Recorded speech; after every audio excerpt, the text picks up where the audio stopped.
Olá, essa é a nossa aula de número 28 do curso de Álgebra Linear e nessa aula nós concluiremos o tema dimensão, apresentando exemplos e alguns teoremas. Então, primeiro exemplo, que na verdade ele serve como exercício a partir do último teorema que foi trabalhado, pede para mostrar que os polinômios P1 igual a 1 menos x ao quadrado, P2 igual a 2 menos x ao quadrado e P3 igual a x ao cubo são vetores linearmente independentes. Nós vamos mostrar isso considerando inicialmente os vetores P1 e P2, que são independentes, uma vez que um não é múltiplo escalar do outro. Nós não conseguimos escrever nenhum dos dois como resultado da multiplicação de um escalar pelo outro vetor.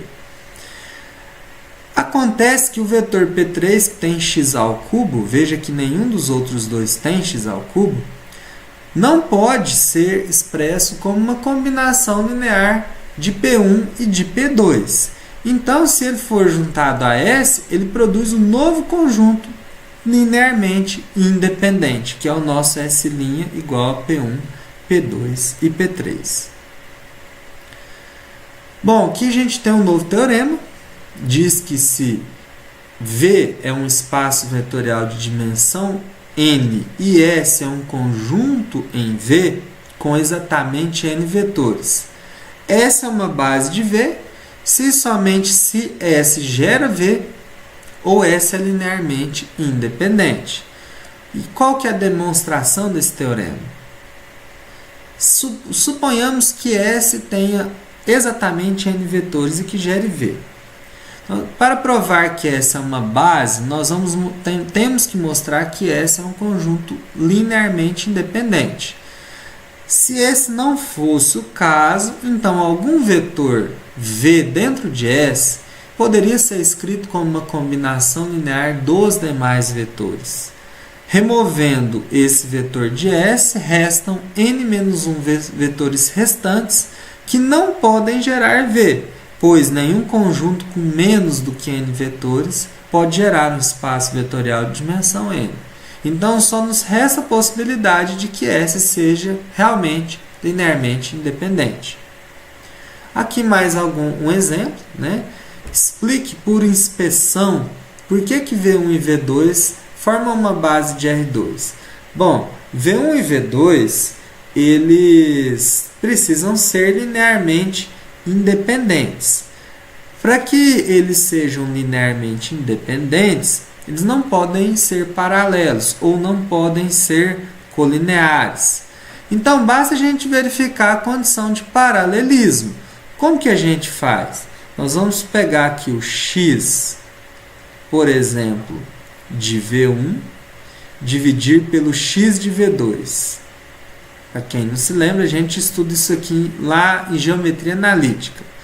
Isso tem que ser igual ao y de V1 dividido pelo y de V2. Eu poderia ter pegado também V2 dividido por 1, V2 dividido por 1.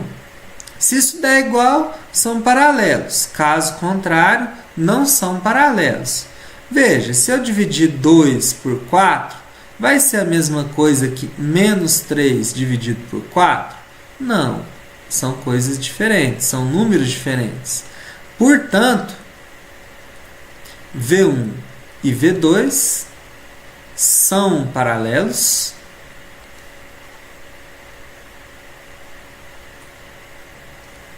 e, consequentemente,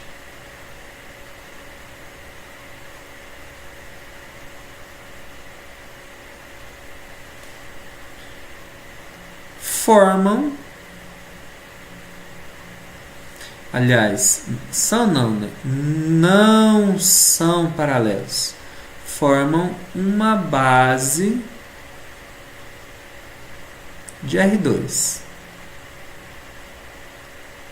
Então, se não são paralelos, são linearmente independentes e em quantidade suficiente para gerar um espaço de dimensão 2. A nossa letra B né, pede para a gente explicar por que V1, V2 e V3 formam uma base de R3. Bom, primeira coisa, né, nós podemos fazer a mesma coisa que fizemos no exercício anterior. Verificar se V1 e V2 são linearmente independentes. Será que V1 é paralelo a V2?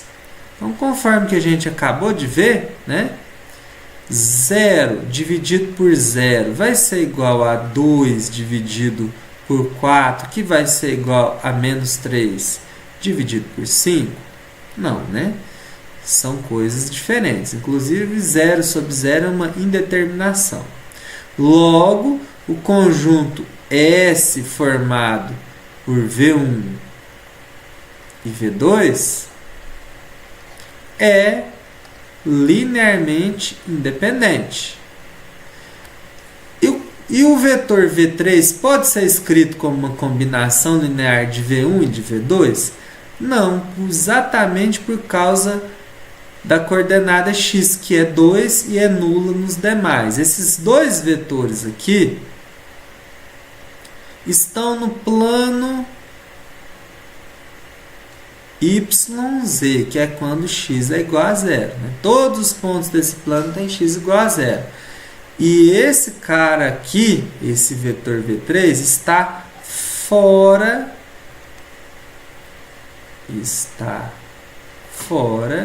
de YZ. Logo, né, o meu conjunto S' formado por V1, V2 e V3 gera R3. São linearmente independentes e em número igual à dimensão daquele espaço. Bom, nós vamos apresentar mais um teorema, né? Seja S um conjunto finito de vetores no espaço vetorial V de dimensão finita. Se S gerar V, mas não for uma base de V, então S pode ser reduzido a uma base de V removendo vetores apropriados de S. Por outro lado, se S for um conjunto linearmente independente, mas não for uma base de V, então S pode ser ampliado a uma base de V acrescentando vetores apropriados, desde que esse vetor a ser acrescentado não seja combinação linear dos outros. Vou deixar esse teorema, a demonstração dele, como exercício. E o último teorema, cuja demonstração também ficará como exercício, diz que se W for um subespaço de um espaço vetorial V de dimensão finita, então W tem dimensão finita, a dimensão de W é menor ou igual que a dimensão de V, e W vai ser igual a V somente se a dimensão de W for igual à dimensão de V.